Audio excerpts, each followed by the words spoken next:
Hello, today we'll continue our study of First Corinthians, looking at chapter 11. And today we'll start just by looking at verse number 1, where Paul says, "Be imitators of me, just as I also am of Christ." Just one verse, but yet a very important one. And as we continue the study, we'll look at the paragraph that follows this, where Paul addresses authority. He relates this idea of authority to men, women, the covering of the head, and cultural norms as well. And ultimately, how all these things play out within a church assembly.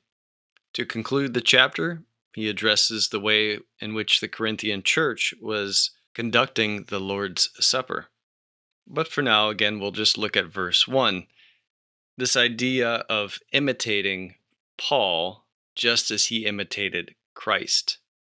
This is such an important point because contained within this is the notion that we are to fix our eyes upon Christ, but also see Christ in others, discerning that it is an authentic expression and demonstration of Christ's presence within them, and follow that within other people. If this was not the case, there would be essentially no church, and many of the other principles that we'll talk about today would not exist as well. Just the idea of imitation itself is very important to humanity. Imitation is something that really comes second nature to many of us without even knowing it.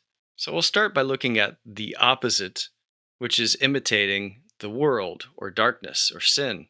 In 1 Peter 1, verse 18, Peter says, "Knowing that you were not redeemed with perishable things like silver or gold from your futile way of life inherited from your forefathers."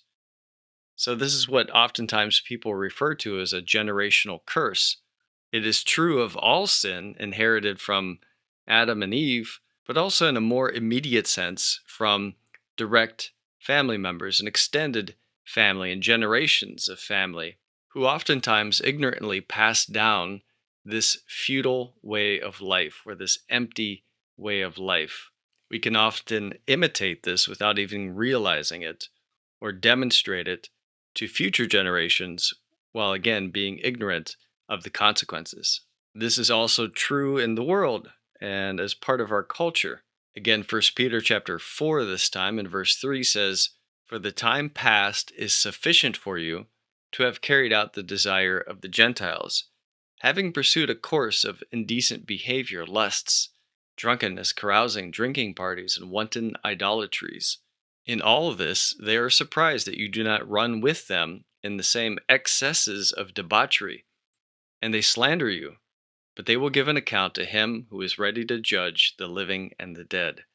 Another way of saying this would be they are surprised that you don't imitate them, that you don't follow them, that you don't replicate their behavior. So that is the negative form of imitation. On the positive side, we see Paul demonstrating the same idea in Philippians chapter 3 and verse 17 when he says, "Brothers and sisters, join in following my example and observe those who walk according to the pattern you have in us." So we have the pattern of the world, which leads to destruction, but we also have the pattern of Christ that is demonstrated in those who are following him genuinely. And Paul makes a point of telling the Philippian believers to observe those that are walking according to Christ. Watch, imitate, take note, adapt, and adopt the ways that they are following Christ directly. And this feeds into a cornerstone of the Christian faith, which most are familiar with but don't understand the full extent of this principle. In Matthew 28, it says in verse 18, "And Jesus came up and spoke to them, saying, 'All authority in heaven and on earth has been given to me. Go therefore and make disciples of all nations, baptizing them in the name of the Father and the Son and the Holy Spirit, teaching them to follow all that I commanded you. And behold, I am with you always to the end of the age.'"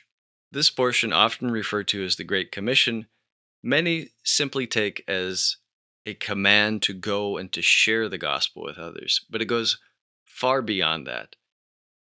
Jesus is instructing us to make disciples, which feeds directly into what we're studying today, the idea of imitating those that follow Christ and teaching others how to imitate Christ even as we follow him ourselves. As he says in verse 20, teaching them to follow all that I commanded you. So again, Paul's saying, be imitators of me, just as I also am of Christ, is another way of saying, follow my discipleship. Submit yourself to discipleship, whether it's Paul or someone in church leadership, as we'll look at in a second.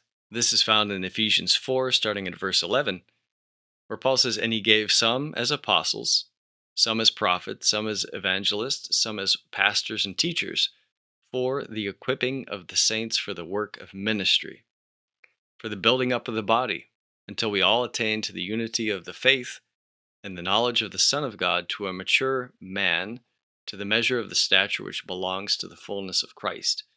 That is, God has appointed specific people to be those that others imitate in order to become more Christ-like. Now, that can't happen unless, again, people take note, people observe, and ultimately people submit to what God has provided for us in terms of those that we can imitate. And that's why in Hebrews 13:17 it says, obey your leaders and submit to them, for they keep watch over your souls as those who will give an account, so that they may do this with joy, not groaning, for this would be unhelpful for you. So again, the command of submitting would not be there if the temptation not to submit didn't exist. Imitating someone, being discipled by someone, is also submitting to someone. Without that submission, there is no discipleship or imitation taking place. And we see what this looks like from 2 Timothy 4:3, where Paul says, for the time will come when they will not tolerate sound doctrine, but wanting to have their ears tickled, they will accumulate for themselves teachers in accordance with their own desires. This is the great danger that we are to avoid at all costs, that everyone chooses for themselves who they want to imitate, and they gather to themselves teachers and people that disciple them that are not imitators of Christ, but rather following their own lusts and desires of the flesh, and they imitate them, but to their own destruction. This is why Paul was instructing the Corinthians to imitate himself. Paul was an apostle. He had that authority and that leadership, that true relationship with Christ himself. In the same way, we need to be just as discerning with who we are to imitate, knowing about this person's doctrine, their life, in the church, outside the church, to be sure that they are also imitating Christ and close to Christ himself. So we'll finish there for today and look at the idea of authority the next time. Take care.